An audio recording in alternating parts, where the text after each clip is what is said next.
Visi Indonesia untuk infrastruktur modern itu besar, ambisius, dan menjangkau seluruh kepulauan. Pembangunan infrastruktur yang merata adalah kunci untuk membuka potensi ekonomi di berbagai daerah. Tapi anggaran negara APN tidak bisa melakukan semuanya sendirian. Keterbatasan dana menjadi penghalang utama dalam mewujudkan visi besar ini. Kita lihat banyak derek menjulang tinggi di cakrawala kota-kota besar, jalan baru yang membelah lanskap dan menghubungkan wilayah-wilayah terpencil, dan pelabuhan yang sibuk menjadi urat nadi perdagangan dan pertumbuhan ekonomi. Tapi proyek-proyek infrastruktur ini bersaing ketat dengan sektor-sektor vital seperti pendidikan, yang membutuhkan investasi besar untuk meningkatkan kualitas sumber daya manusia, kesehatan, yang merupakan fondasi kesejahteraan masyarakat, dan memerlukan alokasi dana yang memadai, dan program sosial yang dirancang untuk membantu mereka yang paling membutuhkan, semuanya bersaing untuk dana yang terbatas. Hanya mengandalkan APBN memperlambat kemajuan pembangunan infrastruktur yang sangat dibutuhkan. Proyek jadi macet, jadwal molor dari target yang ditetapkan, dan beberapa tidak pernah dimulai, meninggalkan harapan dan potensi yang belum terrealisasi. Bukan karena tidak punya visi yang jelas dan terarah, tapi karena kekurangan modal untuk mewujudkannya. Guncangan ekonomi atau krisis global bisa menyebabkan pemotongan anggaran mendadak yang tak terhindarkan, menghentikan pembangunan di tengah jalan, meninggalkan proyek terbengkalai dan investasi yang sia-sia. Untuk membangun negara yang tangguh dan berdaya saing, kita butuh model pembiayaan yang tidak terikat secara eksklusif pada pasang surut keuangan negara yang tidak terduga dan seringkali sulit diprediksi. Pembicaraan dan fokus kita harus berubah secara fundamental. Bukan lagi apakah kita butuh pembiayaan alternatif, tapi bagaimana caranya kita dapat mewujudkannya secara efektif dan efisien. Para pemimpin visioner seperti Menteri AHI secara aktif mendorong perubahan paradigma ini, mengubah peran pemerintah dari penyedia tunggal dan eksklusif menjadi mitra strategis yang membuka pintu bagi investasi dan inovasi. Tujuannya bukan untuk mengecilkan atau menghilangkan peran negara sama sekali, tapi untuk memungkinkan jalan ke depan yang lebih menjanjikan, yang lebih dinamis, kolaboratif, dan berkelanjutan dalam jangka panjang. Ini adalah pernyataan kekuatan strategis, sebuah langkah berani menuju kemandirian finansial, mengakui batasan yang ada, dan merangkul kemitraan baru dengan sektor swasta dan investor global. Masa depan pembangunan infrastruktur Indonesia dan kemajuan bangsa bergantung padanya. Menteri AHY mengusung visi baru, sebuah visi yang berani dan transformatif untuk masa depan infrastruktur Indonesia. Pertumbuhan Indonesia harus menjadi tanggung jawab bersama. Ini bukan hanya tugas pemerintah, melainkan sebuah panggilan bagi seluruh elemen bangsa untuk berkolaborasi dan berkontribusi. Dia mengundang investor, konsultan, dan pembangun, para ahli di bidangnya, untuk turut serta dalam mewujudkan visi ini. Baik dari dalam maupun luar negeri, untuk bergabung, membawa ide-ide segar dan inovasi yang dapat mempercepat pembangunan. Pemerintah siap memberikan kemudahan, membuka pintu bagi investasi dan kolaborasi. Bukan birokrasi yang rumit, yang menghambat kemajuan dan memperlambat proses. Dengan menyederhanakan peraturan, memangkas prosedur yang tidak perlu, dan menciptakan iklim investasi yang kondusif. Dan menawarkan insentif yang jelas, transparan, dan menarik bagi para investor. Model kemitraan ini memberi pemerintah kesempatan untuk berbagi risiko dan tanggung jawab. Akses ke modal dan inovasi swasta, yang sangat penting untuk mewujudkan proyek-proyek infrastruktur yang kompleks. Sementara investor mendapatkan peluang yang stabil dan jangka panjang dengan potensi keuntungan yang menarik. Ini adalah situasi yang saling menguntungkan, sebuah simbiosis yang harmonis antara pemerintah dan sektor swasta. Pemerintah memanfaatkan efisiensi dan keahlian yang dimiliki sektor swasta, dan sektor swasta membantu mendorong kemajuan nasional, menciptakan lapangan kerja, dan meningkatkan kesejahteraan masyarakat.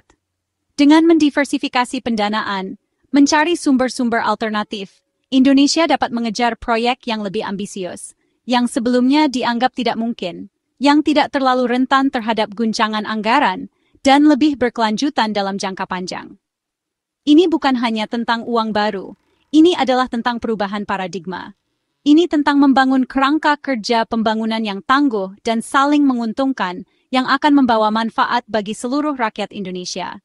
Bersama-sama dengan semangat gotong royong, sektor publik dan swasta, dapat mencapai apa yang tidak bisa mereka capai sendiri, mewujudkan Indonesia yang maju dan sejahtera.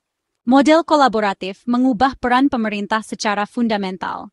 Dari yang sebelumnya sebagai pembangun utama, menjadi fasilitator yang strategis. Ini adalah pergeseran paradigma yang signifikan. Tidak lagi menjadi satu-satunya pemain yang mendikte jalannya pembangunan. Pemerintah kini menetapkan aturan main yang jelas dan transparan, memastikan transparansi dalam setiap proses, dan melindungi semua pihak yang terlibat dalam kemitraan pemerintah swasta (KPS), sehingga tercipta iklim investasi yang kondusif. Pemerintah menyusun kerangka hukum yang kuat dan komprehensif, menjamin proses penawaran yang adil dan kompetitif, dan menyediakan mekanisme penyelesaian sengketa yang andal dan efisien, memberikan kepastian hukum bagi investor. Stabilitas ini menarik minat investor jangka panjang, yang mencari lingkungan investasi yang aman dan berkelanjutan, dan secara signifikan mengurangi risiko investasi. Pemerintah juga secara proaktif menetapkan prioritas nasional yang jelas, mengarahkan proyek-proyek strategis menuju peningkatan konektivitas regional dan pencapaian kepentingan strategis negara. Dengan memfokuskan dana negara pada peran katalis sebagai pemicu investasi swasta, seperti memfasilitasi pengadaan tanah yang kompleks, atau menyediakan pendanaan kesenjangan kelayakan untuk proyek-proyek yang menjanjikan, pemerintah secara efektif membuka pintu bagi investasi swasta yang jauh lebih besar.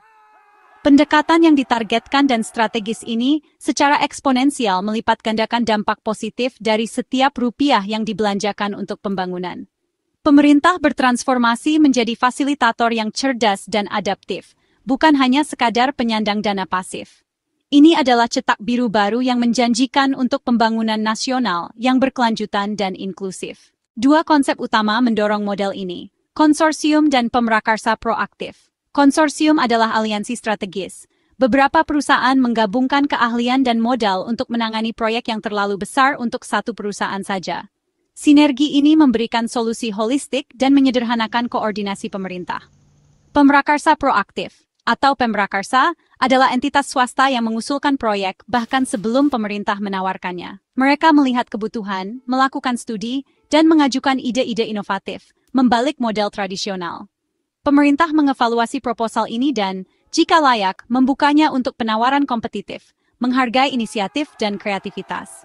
Pendekatan ini mendorong perusahaan untuk bertindak sebagai mitra pembangunan sejati, mempercepat kemajuan. Ini menandakan bahwa Indonesia menyambut inovasi dari setiap sudut. Konsorsium melakukan lebih dari sekadar mengumpulkan sumber daya. Mereka mempercepat setiap tahap proyek. Dengan kekuatan finansial gabungan, mereka mendapatkan pendanaan lebih cepat, memindahkan proyek dari konsep ke konstruksi dengan cepat. Keahlian yang beragam memicu inovasi pemodelan digital, logistik yang efisien, dan teknologi mutakhir meningkatkan kualitas dan memangkas biaya. Proyek yang dipimpin konsorsium menciptakan lapangan kerja, meningkatkan ekonomi lokal, dan mentransfer keterampilan berharga kepada pekerja Indonesia. Keberhasilan menumbuhkan kepercayaan, setiap proyek yang selesai menarik lebih banyak investasi dan menginspirasi inisiatif baru. Ini menciptakan siklus positif, investasi mendorong pertumbuhan, dan pertumbuhan menarik lebih banyak investasi. Konsorsium adalah mesin momentum infrastruktur Indonesia. Mereka mengubah visi menjadi kenyataan, lebih cepat dan lebih baik. Bayangkan sebuah bendungan yang dibangun oleh konsorsium swasta, bukan negara. Pemerintah memberikan konsesi, sementara konsorsium membiayai, membangun, dan mengoperasikan bendungan. Ini menghemat dana negara untuk sekolah dan pusat kesehatan, sambil menyediakan infrastruktur penting tanpa biaya anggaran langsung. Bendungan menyediakan irigasi, meningkatkan hasil panen dan pendapatan petani, serta menghasilkan energi bersih untuk jaringan listrik nasional. Ini menciptakan lapangan kerja, mendukung budidaya perikanan, dan bahkan bisa menjadi tujuan wisata. Pengendalian banjir dan keamanan air melindungi masyarakat di hilir. Konsorsium mendapatkan keuntungan dari penjualan listrik dan air, sementara masyarakat menikmati manfaat jangka panjang. Ini adalah perusahaan swasta dan kesejahteraan publik yang selaras sempurna. Infrastruktur. Bukan hanya beton dan baja ini tentang meningkatkan kehidupan. Pelabuhan baru berarti petani mencapai pasar global dan lulusan muda menemukan pekerjaan lokal. Infrastruktur cerdas mengintegrasikan teknologi transit tanpa hambatan, informasi waktu nyata, dan layanan yang efisien mengubah kehidupan sehari-hari. Investasi swasta membawa internet berkecepatan tinggi ke desa-desa, membuka pendidikan, e-commerce, dan layanan jarak jauh. Fasilitas air bersih mengurangi penyakit dan menghemat waktu bagi keluarga. Jalan baru menghubungkan komunitas terpencil, menyelamatkan nyawa, dan meningkatkan pendapatan. Model ini menjembatani kesenjangan kota desa, memberdayakan setiap orang Indonesia. Keberhasilan sejati infrastruktur diukur dalam peluang, martabat, dan harapan. Itulah masa depan yang sedang kita bangun. Keberhasilan bergantung pada lebih dari sekadar kebijakan, dibutuhkan budaya inovasi. Ajakan Menteri AHE adalah undangan untuk semua insinyur, pengusaha, mahasiswa, semua orang dapat membantu membangun bangsa.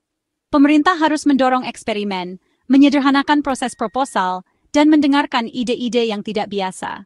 Menampilkan kemitraan yang sukses, menginspirasi orang lain, dan membangun kepercayaan pada model KPS. Umpan balik positif ini menarik lebih banyak investor dan inovator. Masalah menjadi peluang untuk solusi kreatif, dari manajemen lalu lintas hingga daur ulang. Dengan membuka pintu bagi kecerdikan swasta, Indonesia memanfaatkan sumber daya bakat yang luas. Beginilah cara kita membangun infrastruktur masa depan, dengan modal dan kreativitas. Infrastruktur kolaboratif bukanlah solusi cepat, ini adalah evolusi mendasar. Dengan mengundang mitra swasta Indonesia, membangun lebih cerdas, lebih cepat, dan lebih inklusif. Pendanaan yang beragam melindungi pembangunan dari guncangan anggaran dan mengurangi utang publik. Efisiensi dan inovasi sektor swasta memberikan hasil yang lebih baik untuk semua. Masyarakat mendapatkan akses yang lebih cepat ke layanan penting menutup kesenjangan regional. Keberhasilan bergantung pada pemerintah sektor swasta dan masyarakat yang bekerja sama. Siklus investasi dan pertumbuhan yang positif ini mendorong pembangunan berkelanjutan. Ini adalah strategi berani untuk bangsa yang berani membangun Indonesia yang kuat, terhubung, dan sejahtera untuk generasi mendatang.